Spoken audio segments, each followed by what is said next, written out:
Selamat sore Bu Lis. Ya, selamat sore Pak. Oke, ini saya mau minta bantuan Bu mengenai tentang program calon guru penggerak. Ya, apa yang bisa saya bantu? Ini kan ada sebuah kasus yang intinya nanti Ibu disuruh merespon. Iya. Oke, ini saya bacakan kasusnya ya Bu. Nanti mau didengarkan. Saya siap mendengarkan. Oke, saya bacakan. Anda adalah guru pelajaran bahasa Indonesia di SMA Karakter Mulia. 4 hari lagi adalah hari pembagian rapot semester 1. Sebelumnya, semua guru telah menyerahkan daftar nilai murid-murid pada pelajaran yang diampunya pada kepala sekolah, yaitu Ibu Rosdiana. Ibu Rosdiana adalah kepala sekolah yang baru bertugas di SMA Karakter Mulia di tahun ajaran ini. Hari ini, Ibu Rosdiana mengadakan rapat guru. Ia membuka pertemuan dengan berterima kasih atas kerja keras para guru dalam mengajar murid-muridnya selama ini, dan juga telah mengumpulkan nilai rapot dengan tepat waktu. Kemudian, ia menyampaikan bahwa secara umum, nilai rapot yang diberikan oleh guru-guru terlalu rendah dan tidak mencukupi untuk mendukung murid-murid masuk perguruan tinggi negeri melalui jalur nilai rapot atau jalur tanpa tes. Ia dengan tegas menyatakan, kalau nilai rapot tetap seperti itu, maka murid-murid sekolah kita sampai kapanpun tidak pernah bisa diterima di PTN dengan jalur nilai rapot. Ia juga menyatakan bahwa salah satu target kerjanya di SMA Karakter Mulia adalah membuat 25% murid diterima di PTN dengan jalur rapot. Oleh karena itu,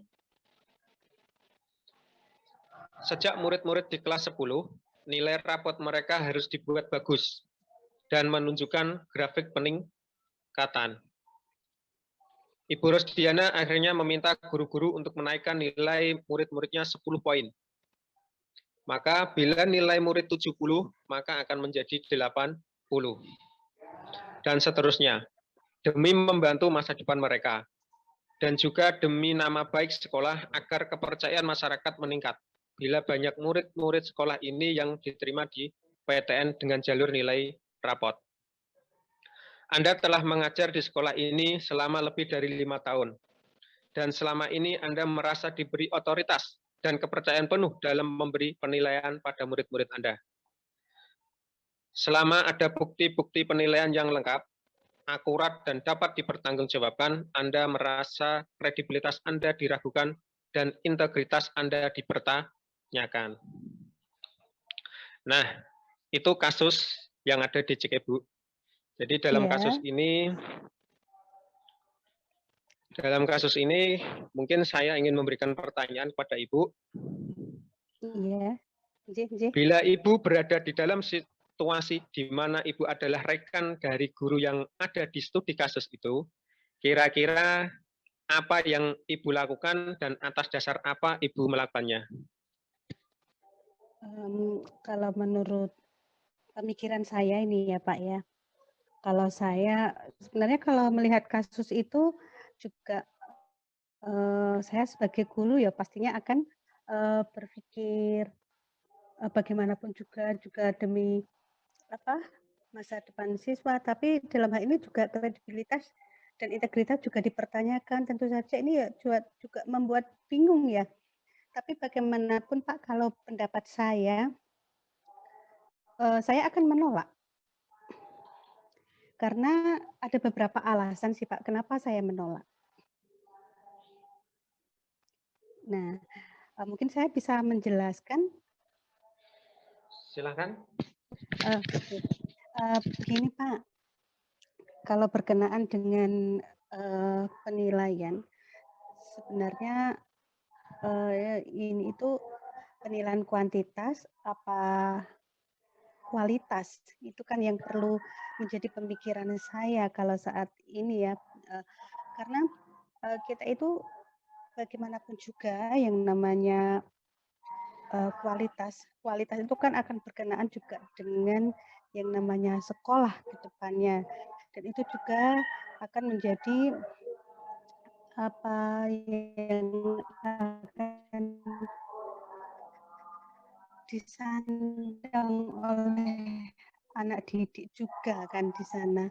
Beberapa faktor yang ingin saya jeliti karena penilaian itu kan bisa berdasar kuantitas apa kualitas lah. Kita tinggal memilih yang mana. Kalau saya memilih kualitas Pak, makanya saya menolak.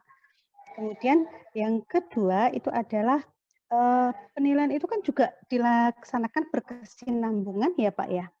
Jadi kan dari awal pembelajaran itu sudah dilaksanakan, kemudian pada proses itu juga kita melaksanakan penilaian sampai akhirnya pada di akhir pembelajaran. Bahkan di pasca pembelajaran pun kan juga masih dilaksanakan penilaian. Jadi enggak serta-merta dong kita hanya menambah 10 poin atau apa seperti itu. Jadi itu yang membuat saya juga berpikir ulang untuk akan menyetujui hal itu. Jadi tidak ya, saya tidak akan setuju dengan itu. Kemudian pertimbangan halo Pak, nggih. Halo, iya. Iya. Dilanjut juga enggak apa-apa, Bu. Iya, kemudian ada pertimbangan yang ketiga di antaranya bahwa yang namanya penilaian itu kan juga dilaksanakan secara holistik, secara menyeluruh. Jadi yang namanya peserta didik itu kan kita tidak hanya menilai secara intelektualnya saja. Kita juga menilai bagaimana sikap pun juga secara sosial ini kan juga menjadi beberapa indikator di antaranya bagaimana anak itu juga memiliki hubungan sosial, kemudian bagaimana anak juga dilihat dari bagaimana kepemimpinannya, kemudian bagaimana toleransinya, mereka bisa bekerja sama dengan temannya apa tidak, kemudian bagaimana mereka juga bertanggung jawab dengan dirinya. Jadi kan banyak sekali indikator-indikator sikap baik sosial maupun spiritual yang di sini adalah perlu kita lakukan. Jadi tidak bisa yang namanya instan seperti itu, Pak. Jadi menurut saya dengan hal inilah yang membuat saya itu juga menjadi pertimbangan untuk menolak untuk memberi tambahan 10 poin itu tadi. Kemudian saya juga berpikir yang namanya penilaian, Pak. Penilaian di dalam proses pembelajaran itu kan juga pasti ada capaian, ada tujuan ya, tujuan dari penilaian itu sendiri. Jadi bagaimana mereka ataupun peserta didik itu berproses, kita kan memantau bagaimana perkembangan si A, bagaimana perkembangan si B. Itu kan pasti akan memiliki progres yang berbeda-beda sesuai dengan proses mereka masing-masing. Jadi kalau dengan serta-merta kita menambah 10 poin kan menurut saya prinsip keadilannya itu tidak ada kayak gitu. Jadi saya juga akan apa ya, menolak Pak, tetap pokoknya saya berprinsip bahwa mulai dari alur proses sampai apapun saya tidak akan menyetujui dengan secara instan untuk memberikan 10 poin itu Pak. Karena di dalam proses pembelajaran pun juga ada yang namanya capaian, ada tujuan pembelajarannya, seperti itu. Jadi saya akan memantau progres itu. Jadi si A, si B, tentu saja kita akan memiliki penilaian berbeda-beda dong. Seperti itu. Tidak hanya langsung seperti apa yang kita inginkan, seperti apa yang diinginkan murid seperti itu tanpa melalui proses. Jadi yang instan saya tentu saja tidak akan menyetujuinya. Begitu Pak. Kemudian kalau JNJ gimana? Oke, masih ada yang lain alasannya? Kalau ini Pak, sebenarnya secara holistik tadi saya sudah menyampaikan semuanya nggih pada dasarnya itu saya tidak menyetujui. Kemudian